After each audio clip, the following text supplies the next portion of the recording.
Sava, can you please share your first question? How do you feel about telling people your nationality and where you are from? There is a whole technique behind it, because since I arrived here, in the beginning I was always saying that I'm from Russia, and I always would feel some tension, just, I don't know, inside myself, because I wouldn't feel good until I would describe to a person my political position, and to avoid it and to escape from it, from now I just say that I'm from St. Petersburg. First of all, because I really love St. Petersburg. I'm proud to be born in St. Petersburg and so on. And second of all, not all people know where it is located. So at this point, some of them are scared just to ask, where is it?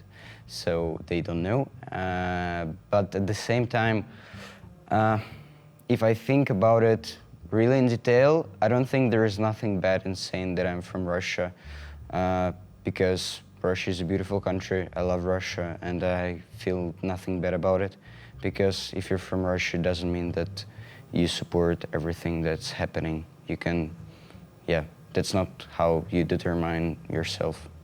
So, those are my feelings at this point. Okay, I wanted to ask you a question about, can you be friends with a person from Russia?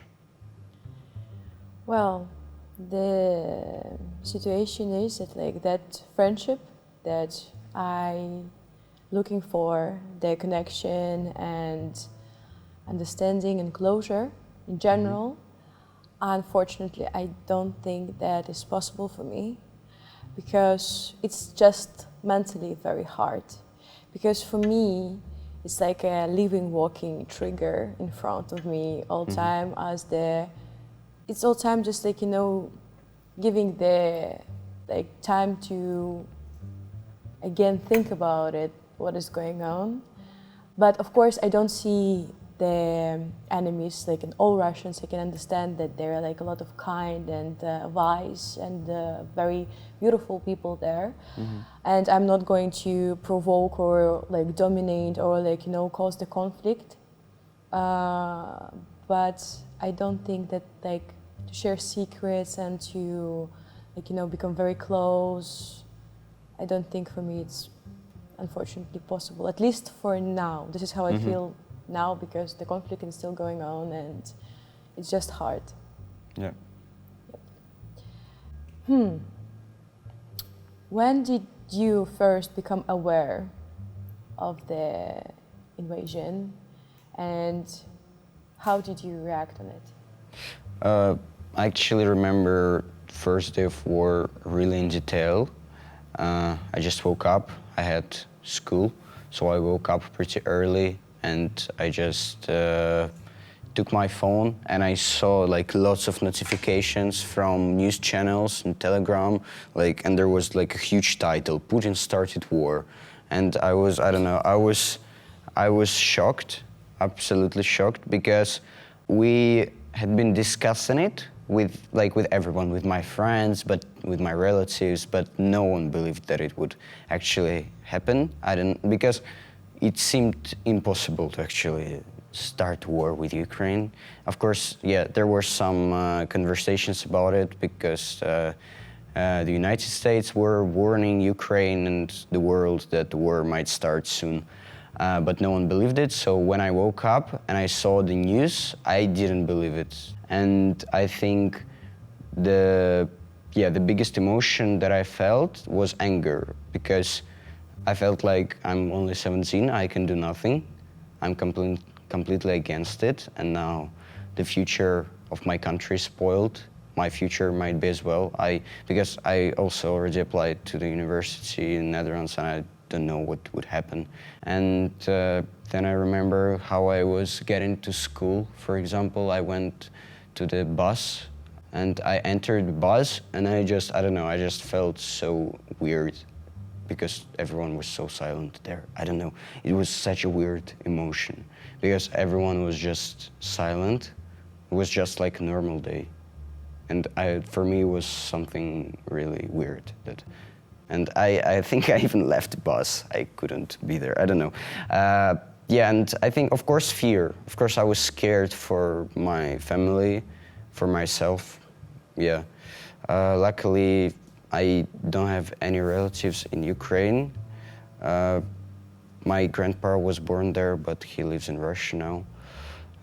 So I was scared for my future and for future of my relatives, for my uncles, dads, who, I don't know, might be called for this stupid war, and I wouldn't love to see them there at all.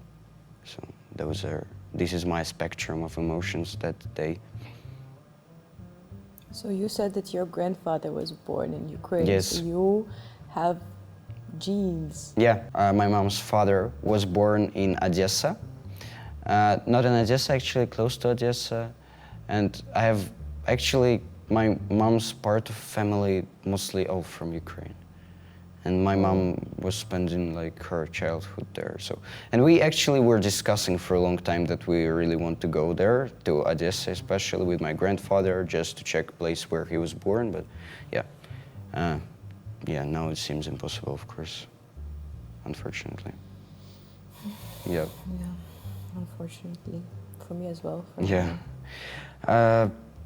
Can you imagine visiting Russia in the future if the war is over? Well, it's actually interesting fact about me. When I was much younger, in the middle school, I was really passionate about theater and arts and drama in general. Mm-hmm. And it was my dream to go to Moscow and to enter and start education in GITIS. Of course. To learn drama and art there. And I had like a lot of friends, like online friends. We've been like talking a lot. And I was actually, when I was a kid, like I was really like, happy about the fact that like I felt that we are like alike, that we are similar, and I was really like in a good feelings about like Russia, have a good communication with Ukraine and everything.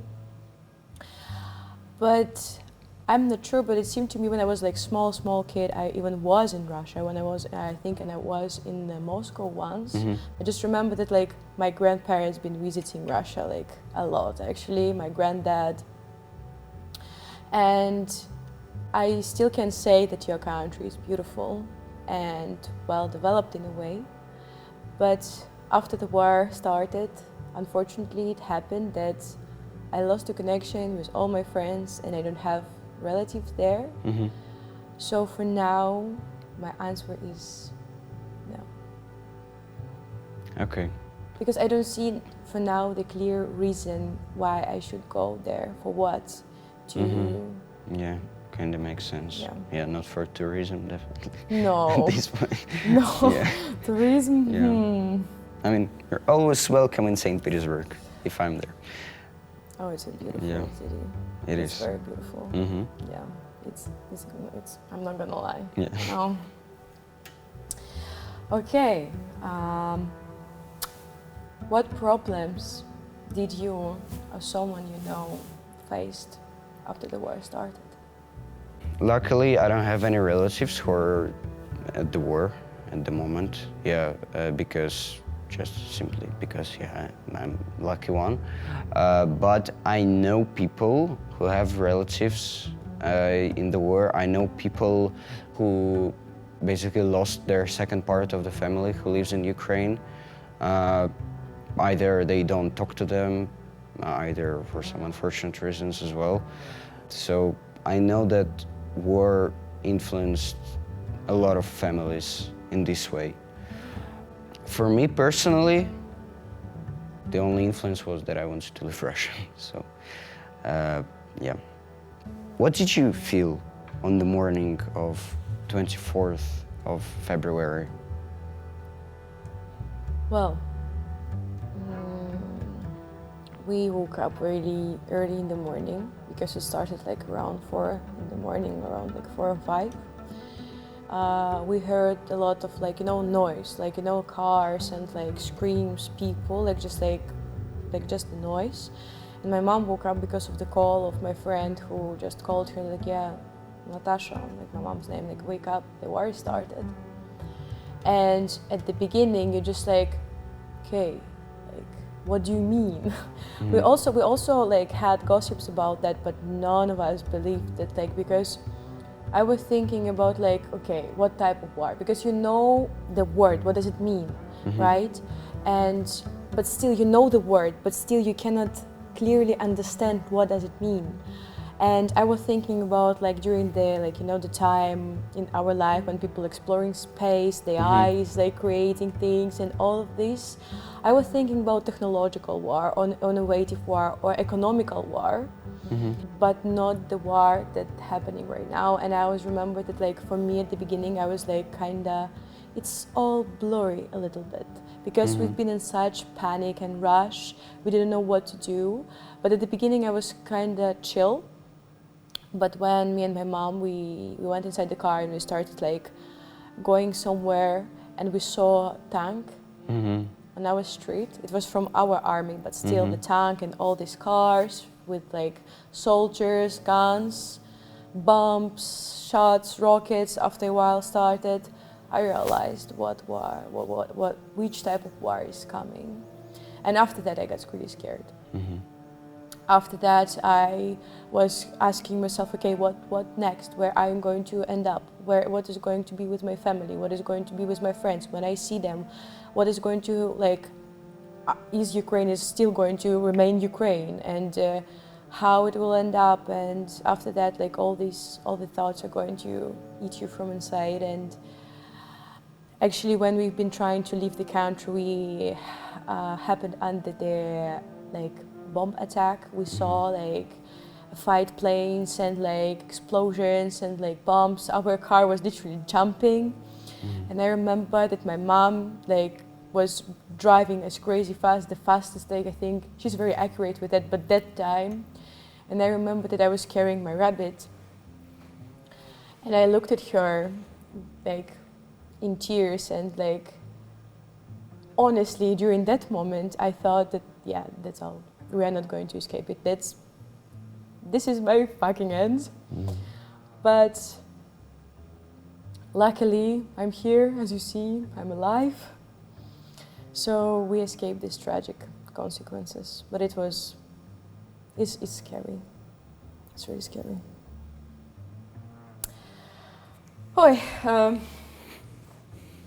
Okay. What is the most interesting or crazy rumour that you have heard about Ukrainians and Ukraine on TV or social media? And do you really believe it? Honestly, I don't really watch Russian TV and I don't really read these Telegram channels that are governmental. So I can't say like some particular one. Yeah, nothing on my mind at the moment. But yeah, just I think everything that you already heard from somewhere, like when you watch Russian social media channels which are connected to the government, you hear that Ukrainians are Nazi and we're fighting with Nazis in Ukraine and we will save Ukraine from this. Yeah, the biggest term that they use there, that Ukrainians are Nazi. For propaganda, because it's a really powerful word and it really influences people's minds, especially for Russian people, because for Russian people Nazi and fascism is something special because it's like the extra point of everything. So if you say that someone is Nazi, for them it's like absolute evil, basically the face of absolute evil. Yeah, but unfortunately I don't know any particular ones because I don't really watch, and yeah, luckily don't really remember all of them.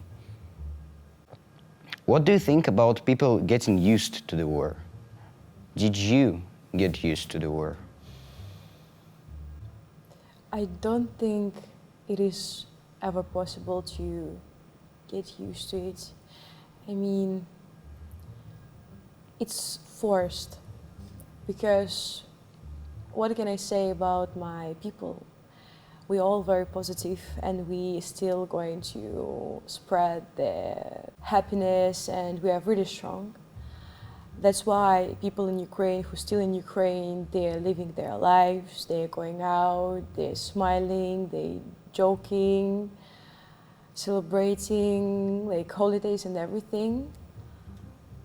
But in my point of view, it's still kinda the survival regime, because they get used to the thought that every night could be the last one. Every time when they're going to sleep or like leaving the house, going shopping, they already kind of worried themselves. They already just like, okay, what happened will happen. And this is not normal, in my point of view. I mean, they don't understand it now because they're trying to distract themselves with everything that's possible, but I think when the war is over, unfortunately, I think it will hit a lot of people there. Because, for example, even me now, and majority of my friends, we don't see already fireworks as a fireworks. For us, it's like it's a trigger as well. You just don't have other choice, because you don't want to like, they still want to live like their lives as well as I do, as well as like you do. Why you should get used to what? To sirens, to bombs, to the thought that like, oh, might not wake up today, or someone from my family will be killed today. No, it's not something that you should get used to, and I'm not. Okay, what would you do if you will figure it out that the war came to your country? How could you react on it? Yeah, I actually have been thinking about it a lot, about this question since the war started, because I mean it's also now imaginable. But of course it really depends on circumstances. If war comes to my country and my country is not aggressor, then I think I would do the most I could do to support my country. I'm not sure about going to the army or anything. I'm gonna be honest. I would be scared to go there, and I don't think that I'm the best material for a soldier, honestly. But yeah, I think I would try to help my country with the best that I can do, because in my case, it's not something connected to army, I believe. So I think I would try to help in some ways that I do good. But yeah, I really hope that I never will have to think about it seriously, because now it's only, I only guess at this point, luckily.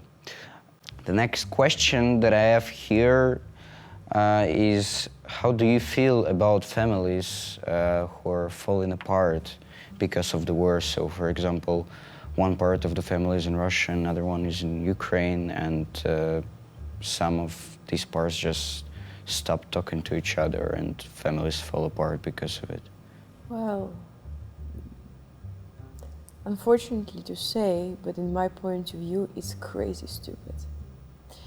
Because, like, I can understand everything.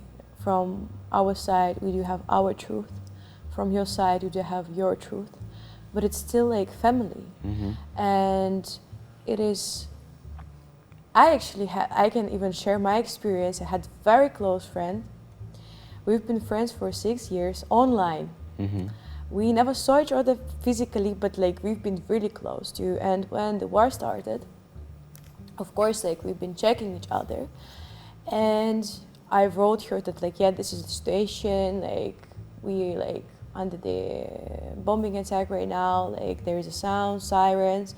Like they're destroying cities and everything. Like I don't know what to do. And she said, oh, but this is the war. This is how it's supposed to be. And yeah, I can understand, you know, another information that I do know. You see things differently, and you even don't see the reality, maybe, I don't know.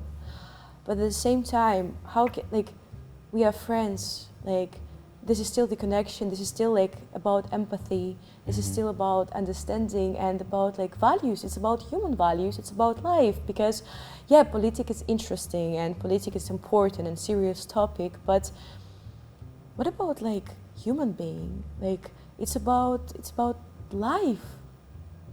Yeah, it's very easy to say your truth when you're like sitting at home and you can just like assume things.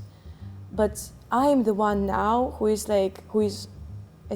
scared of for losing my life right now. So how can you say such things to me? So for me it's very stupid, like extremely, and this is hurts. It hurts because there are so many families who not talking because of this. But this is the biggest power that we do have, like remain the humans. This is, I think, the biggest power in this world. Yeah, I agree with you. Okay, do you have any idea what could happen between our countries and especially in your country in 5 years? Honestly, I have no idea because now the reality, especially in Russia, is that tomorrow is super unpredictable, that basically government can do anything, and I don't know what will happen there even tomorrow, so I don't really know what will happen there in 5 years. I hope that the war is over by that time, but yeah, obviously the relationships between countries will be horrible for decades after it. Of course, there are scenarios that are that everyone discusses now, what can happen in Russia after the war and everything, and I heard lots of them, and most of them are pretty unfortunate. So at this point, I can only hope for the best. Of course, I still have, I don't know, a dream inside that I would be able to live there one day. But at this point, I really don't have any ideas, and I think that everything that I would say now would sound stupid in the future. So, because I really can't predict. It's unpredictable. I don't think that anyone can nowadays. So I really don't know what will happen in 5 years. Is there any Russian media that makes you feel nostalgic?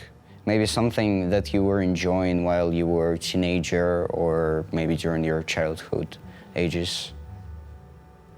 First of all, for now, of course, I'm kind of I'm avoiding consuming any Russian production. First, like, of course, for reasons. But yeah, I'm not gonna lie, when of course, like I was younger, like I was watching a lot of like your production, like for example, Молодежка, the youth. It's about like the hockey player people, guys, and the kitchen. And like I really was, I would love that like sitcom, like crazy. Me and my mom, we could watch it during the breakfast, during like, just like randomly in the car, on the train, for 10 times, even knowing what is going to be already happening there. It's still like, it's still like nostalgic a little bit for me. And I was really enjoying it, like, yeah. So I do have, Yeah, I also really love kitchen as well. Yeah, it was crazy good. Stupidly, easily good. It was really nice to watch it. Like good stories, and like they also showed good values there. So it was one of my favorite ones. Yeah. Even though that we are both now far away from the conflict, do you think about it? Do you often like realize that this is like still is going on? Honestly, it really depends, because there are some periods when I think about it a lot, but sometimes I think quite often I forget about it, because I live far away in the Netherlands and I have my life here, and I'm always super busy here. I have lots of activities to do and lots of studies. I don't know, hanging out with my friends, and sometimes I forget about it. But I'm still checking the news constantly because it's really important for me. Because I think, yeah, actually, when I'm not that busy, I think about it more. And there were some periods when I was reading more news, when I was reading huge articles about current situation, the war, possible scenarios, how it can go, and everything. Now I don't really do it, not because I don't want to do it, just because it takes a lot of time and I don't have that much time. But also, there was a period when I just decided for myself that I will stay away a bit from it, because it just impacts you so much if you read so many news. But I still believe that you have to be aware of everything, because you can't simply just stay away from it, especially if you're from Russia or Ukraine, because I believe that you have to keep yourself updated about the situation there. Otherwise, it's also kind of, I don't know, not human, in my opinion, just to forget about it when it's such a huge thing happening and such a big tragedy, and you just stay away from it, especially when it also somehow connected to you. No, you have to be updated, but I understand people who try to stay away from it at the same time, because it's hard to keep yourself updated, especially when you feel at least some empathy. I know. I can also say so at the beginning, like, of course we've been like checking news every minute, every 5 minutes, every day. But sometimes there is some information that I'm a very empathetic person, and every time when something is crazy and terrible is going on, I can't. Like, I'm being destroyed after that. But I still, because I'm doing it because I feel not a need, but like this is the least what I can do. Like, you know, I cannot go fight. I cannot do much, like donating money for sure, like, and spreading the information and checking the information just to be aware, because it's like, for me, this is the way how I'm showing respect for people who are there while I'm here. But I can also understand there are also Ukrainians who are like trying to not overwhelm themselves with the information because it's too much. It's too much. Well, I'll continue with media. Okay. I mean, you kind of answered on this question, or actually, there is a question: do you watch Russian or Soviet movies at the moment? But not really, as I understood. But then there is a follow-up question as well: which modern Ukrainian movies you could recommend to me? Ooh. Or maybe, I don't know, not really modern, but like 10 or 15 years Well, old. Yeah. If you're ready for that, I didn't watch it yet also, but I really want to. This called 20 Days in Mariupol. Oh, I've watched it. You Yeah. watched it? Yeah. I'm just a huge movie fan, and I wanted to, because it was nominated for Oscars as well. They and won. it won the Yeah. Oscars. So yeah, I watched it before Oscars because I have a tradition. I always watch Oscars like in life. So I wanted to know about the movie before the ceremony. So I watched it. Yeah. So you watched it, Yes. and how did it make you feel? Because I don't know what to expect. It's just I think that it's a great movie, and it's just unique that they actually had they were able to keep all this footage, but it's really hard to watch it, really hard. It was really hard to watch for me, and I remember I watched it in the late evening, and then it was so hard for me to fall asleep as well after this movie. And it's also about this thing that if you forget about it here, because yeah, I watched it recently, like a few months ago, and I was pretty busy, but I still wanted to watch this movie, and I watched it, and then it kind of brought me back to this whole situation. It brought my thoughts back about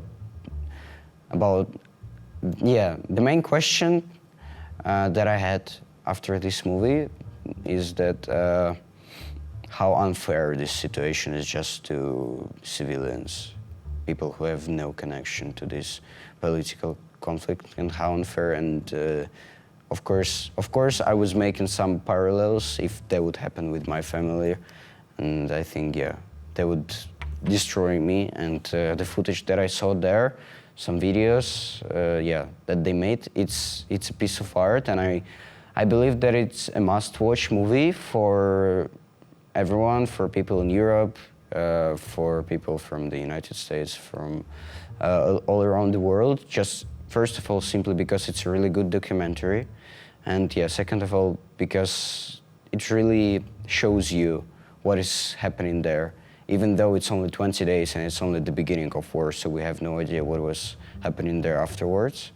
And it also scares you a bit if you think about it. Yeah. That it was only recorded like only 20 days and we have no idea what was there afterwards. It's a ghost city. Yeah. Mariupol now doesn't exist anymore. Yeah, I understand, but and I know about it, but it's just 20 days in the beginning of the war. And I also thought, like, would we know about it if there wasn't this team of just cinematographers who were just luckily filming all of it? And I think that not. We wouldn't know about it, and it's so crazy if you think about it as And well. even for us, it's better to know, because like I also like I really want to watch it, but I'm a little bit afraid. But I think we all need to know that from our sides for sure. Like I think all Ukrainians, like from, for example, west part, I think they also should watch it, and like people all around the world, because this is something that like this is the reality, and people maybe will see and just like, okay, I don't want this to happen to my country or whatever, so maybe it can make them more empathetic and learn from this terrible situation finally for the future. But what else I can recommend you, it's Dovbush. If you really want to know like Ukrainian history and like our famous people and like not like famous people, like, you know, historical individuals like that. It's a very good movie. It's like kind of fresh. I think it was 2022, 2021, but it's good. And there is one more.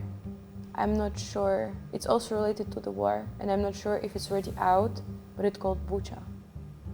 Oh, I think I've heard about that movie, but I saw the teaser, but I'm not sure if it's also out.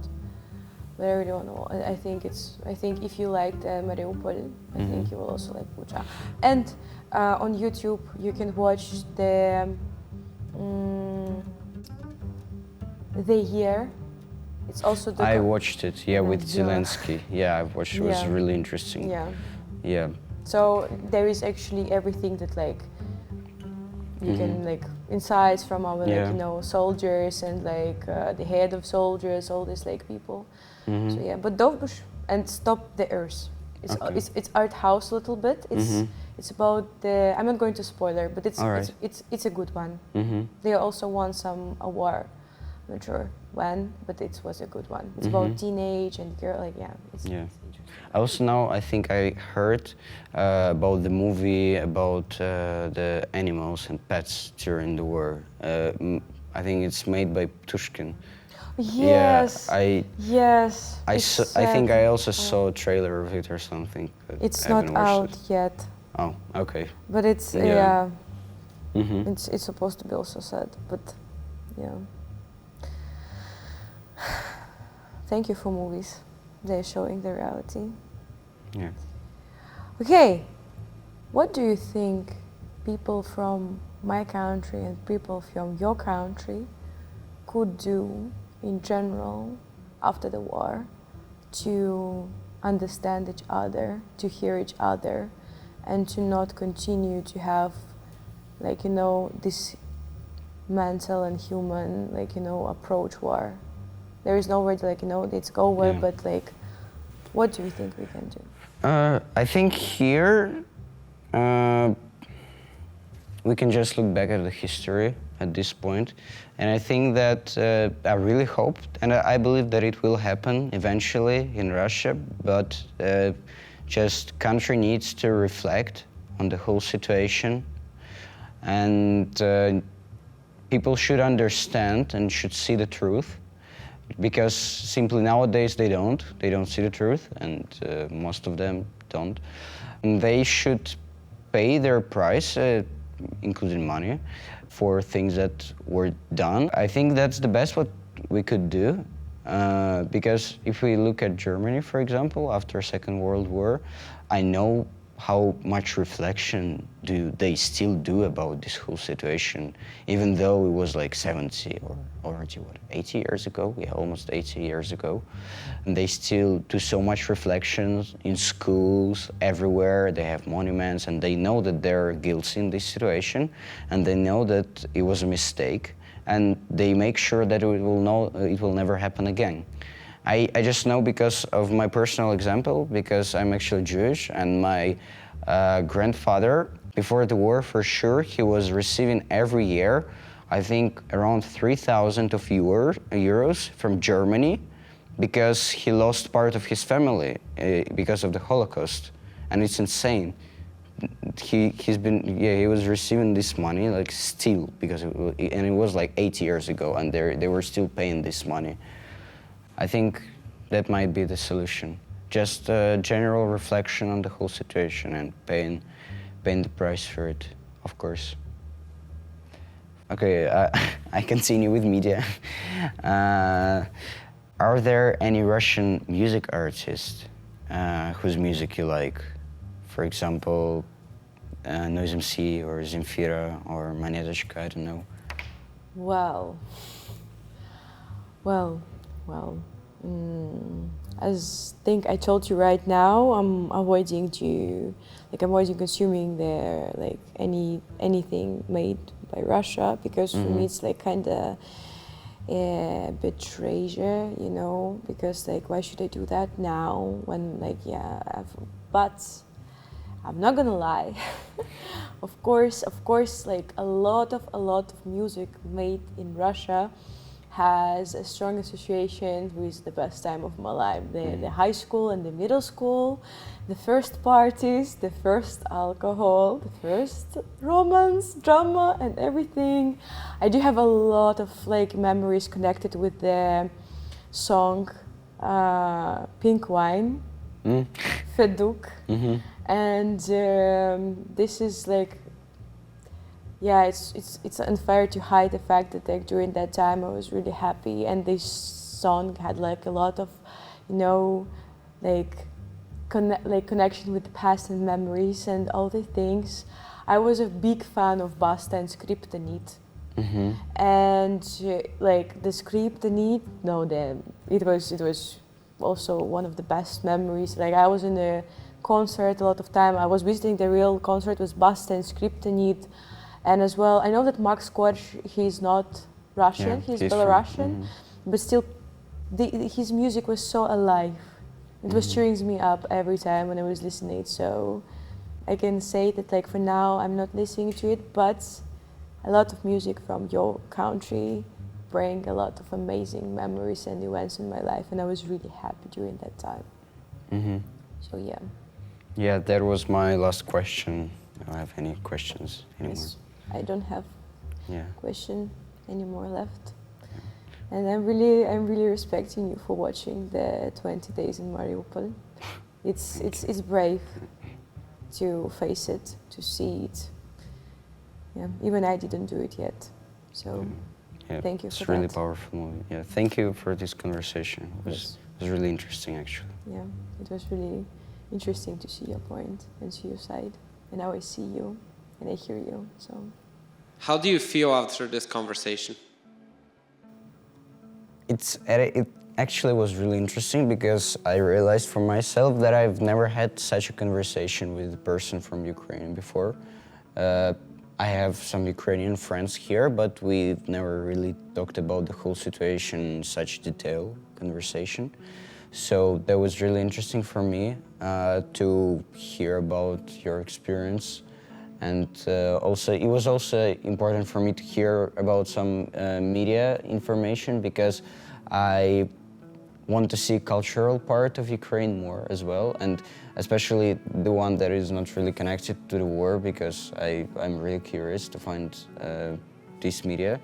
Yeah, so it was really interesting, and I'm really glad that we had this conversation.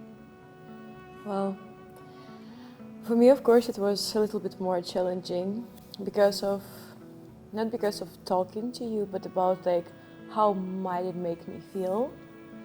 But I'm really glad that I managed to hear you and to listen to you and to also to make myself more kind in that way, because I'm not gonna lie, I was really